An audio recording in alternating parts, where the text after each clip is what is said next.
दोस्तों नमस्कार। छठ महापर्व की व्रत कथा। तो दोस्तों कथा की तरफ चलते हैं। कथा इस प्रकार है। त्रेता युग का समय था। भगवान श्री राम रावण का वध कर माता सीता को लेकर अयोध्या लौटे थे। पूरे राज्य में दीप जलाकर उनका स्वागत किया गया। यह दिन दीपावली के रूप में प्रसिद्ध हुआ।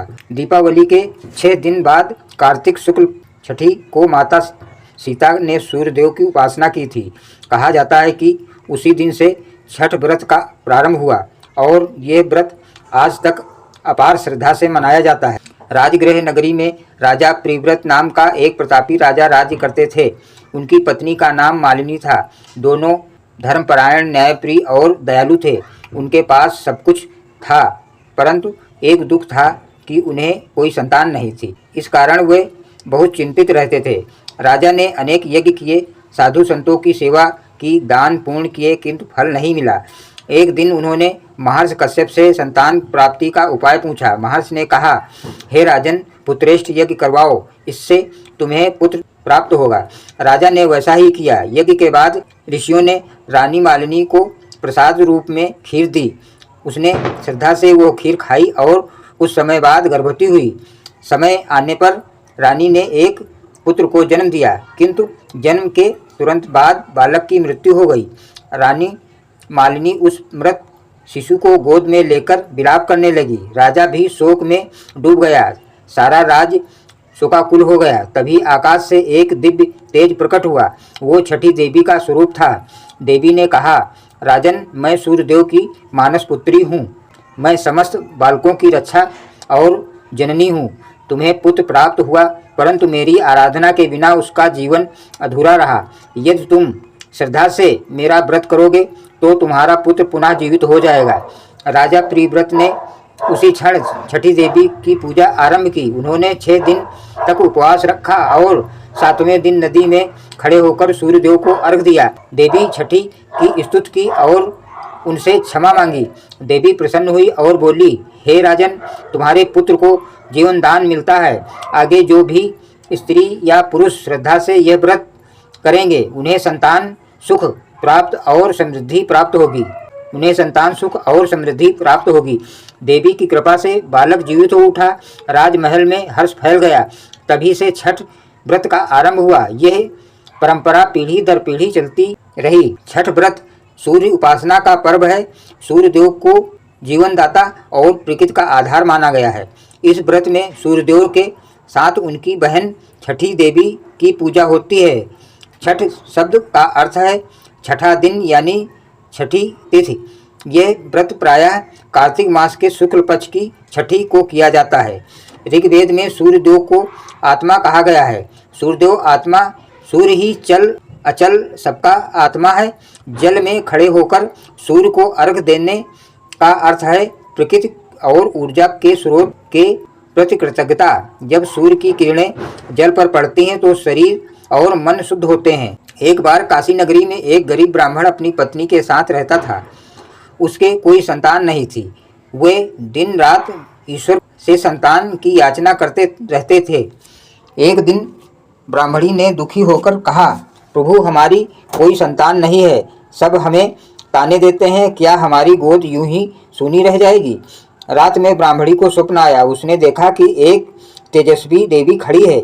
उन्होंने कहा, मैं छठी देवी हूँ। यदि तुम कार्तिक शुक्ल छठी को सूर्य के साथ मेरी पूजा करोगे, उपवास रखोगे और अर्घ दोगी तो तुम्हें पुत्र प्राप्त होगा। सुबह होते ही ब्राह्मण दाम्पत्य ने उस व्रत का आरंभ किया।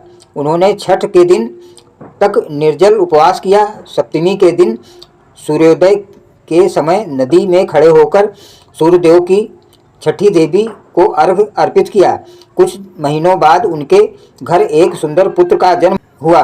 तब से उस नगर में हर वर्ष लोग छठी का व्रत करने लगे। राम राज्य की स्थापना के बाद त्रेता युग की कथा। माता सीता द्वारा छठ व्रत। राम राज्य की स्थापना के बाद जब श्री राम और सीता अयोध्या में शासन कर रहे थे, तभी ऋषि वशिष्ठ ने एक दिन कहा, हे राम, यदि माता सीता इस राज्य में समृद्धि और संतान सुख की रक्षा चाहती हैं तो उन्हें सूर्यदेव की और छठी देवी का व्रत करना चाहिए। माता सीता ने कार्तिक शुक्ल छठी को स्नान कर व्रत प्रारंभ किया। उन्होंने नदी के तट पर जाकर सूर्यदेव को अर्घ दिया और रात भर उपवास किया। अगले दिन उदय होते ही सूर्य को अर्घ अर्पित कर व्रत पूर्ण किया। सूर्यदेव प्रसन्न हुए और बोले, देवी, आपके व्रत के कारण यह राज्य सदैव समृद्ध रहेगा। जो भी नारी श्रद्धा से यह व्रत करेगी उसे संतान सुख अवश्य मिलेगा। इसलिए अयोध्या में पहली बार छठ व्रत का विधान हुआ। पहला दिन नहाए खाए। इस व्रती इस दिन स्नान कर घर को शुद्ध करती है। भोजन सात्विक होता है। चने की दाल, कद्दू की सब्जी और भात। यह दिन शरीर और मन की शुद्धता का प्रतीक है। दूसरा दिन खरना। इस दिन व्रती पूरे दिन निर्जल उपवास करती है। सूर्यास्त के बाद गुड़ और चावल से खीर बनाकर रोटी और केले के साथ प्रसाद तैयार किया जाता है। पहले व्रती सूर्यदेव को अर्घ देती है, फिर स्वयं प्रसाद ग्रहण करती है। इसके बाद से पूर्ण उपवास आरंभ होता है। तीसरा दिन संध्या अर्घ। संध्या के समय घाट पर जाकर सूर्यास्त के समय अर्घ दिया जाता है। स्त्रियां पारंपरिक वस्त्र पहनती हैं, सिर ढककर जल में खड़ी होकर सूर्य को अर्घ देती हैं। लोकगीतों की ध्वनि से पूरा वातावरण गूंज उठता है। केलवा।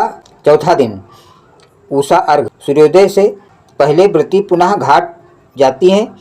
उदय होते ही सूर्य को अर्घ अर्पण कर परिवार की सुख समृद्धि की कामना करती हैं। इसके बाद ही व्रत का पारण होता है। छठी देवी का स्वरूप। छठी देवी को सूर्यदेव की मानस पुत्री कहा गया है।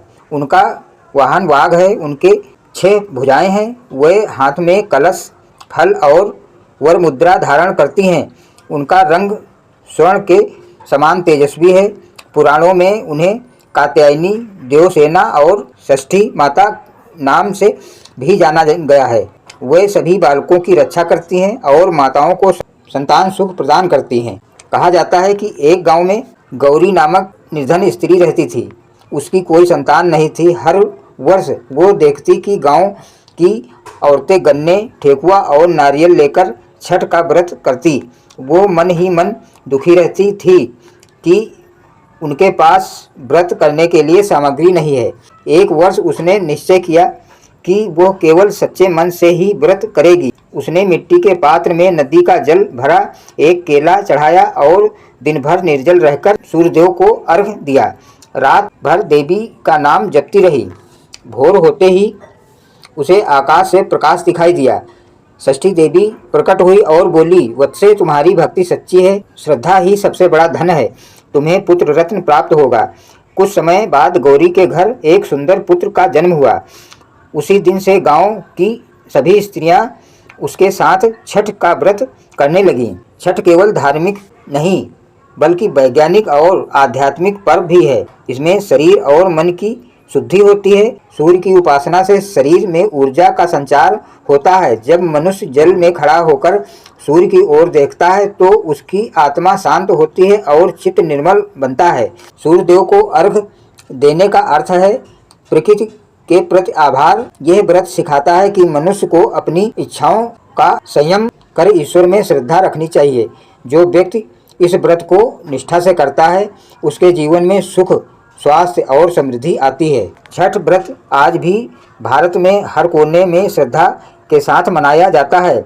चाहे वो बिहार हो, उत्तर प्रदेश हो, झारखंड या नेपाल, हर जगह घाटों पर एक ही दृश्य होता है। महिलाएं जल में खड़ी होकर सूर्यदेव को अर्घ देती हैं, बच्चों की रक्षा की प्रार्थना करती हैं और घर परिवार की सुख शांति की कामना करती हैं। जय छठी मैया, जय सूर्यदेव। धन्यवाद दोस्तों।